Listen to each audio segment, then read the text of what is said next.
Welcome to Browser in Seconds. If you're new here, special welcome. In this video, I'm gonna teach you how to change the language here in Brave browser.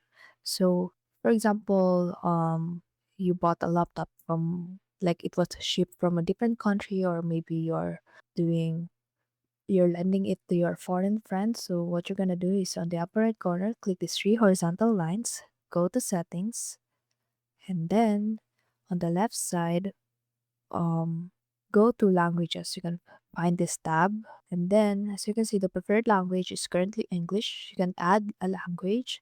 So, for example, you also know how to speak in Filipino. Click that one and click add.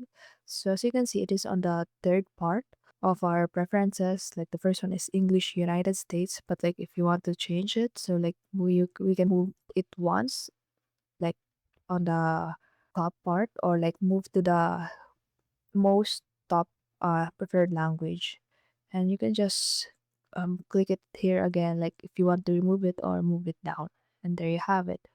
Thank you and see you in the next video.